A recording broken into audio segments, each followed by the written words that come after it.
के लिए लेकर आया हूँ कक्षा 11 अर्धवार्षिक परीक्षा 2024-25 हिंदी का पेपर। तो देखिए यहाँ पर सभी प्रश्न आपको देखने को मिल जाएंगे। सही विकल्प चुनकर लिखिए, जिसमें देखिए कबीर ने ईश्वर के कितने रूप माने हैं, तो एक रूप माना है। श्रृंगार का के किस काल को कहा जाता है, तो भक्ति काल। करुण रस का स्थायी भाव शोक हो जाएगा। ऐसे ही बहुत सारे क्वेश्चन यहाँ पर देखने को मिल जाएंगे।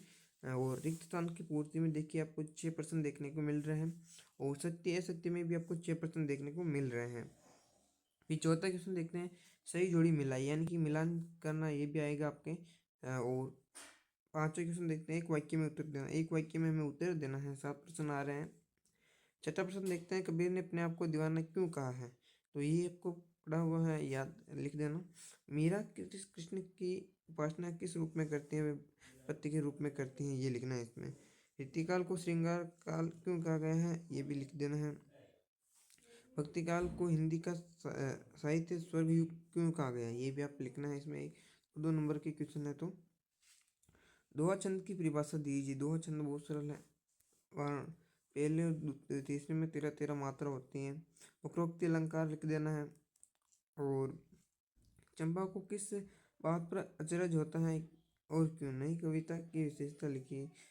शब्द शक्ति से क्या तात्पर्य है, शब्द युग्म किसे कहते हैं, ये भी लिखना है आपको। प्रयोगवादी कविता की 2 विशेषता लिखिए। लोकोक्ति मुहावरे में अंतर बताइए। कोई 2 खंड काव्य और उनके रचनाकारों के नाम लिखिए। यमक अलंकार की परिभाषा उदाहरण सहित लिखिए। लक्षणा शब्द शक्ति की परिभाषा उदाहरण सहित दीजिए। ओके, ये 2 क्वेश्चन है। मियां नसीरुद्दीन के व्यक्तित्व की 2 विशेषता बताइए। मियां नसीरुद्दीन की विशेषता बतानी है। नमक का दरोगा कहानी का कौन सा पात्र आपको सर्वाधिक प्रभावित करता है और क्यों। राजस्थान में कोई किसे कहते हैं, ये भी लिखना है। निम्नलिखित बिंदुओं के आधार पर सूर्यकांत त्रिपाठी निराला और रघुवीर सहाय की साहित्य की काव्य बताइए। 2 रचनाएं, 2 भाव पक्ष साहित्य में स्थान भी लिखना है सूर्यकांत त्रिपाठी निराला का। निम्नलिखित बिंदुओं के आधार पर हरिवंश बच्चन अथवा हजारी प्रसाद का साहित्य परिचय लिखिए। ओके, ये 3 नंबर के क्वेश्चन पूछे जाएंगे। कंप्यूटर शिक्षक की आवश्यकता है, तो विज्ञापन बनाकर लिखिए। विज्ञापन भी बनाना है इसमें।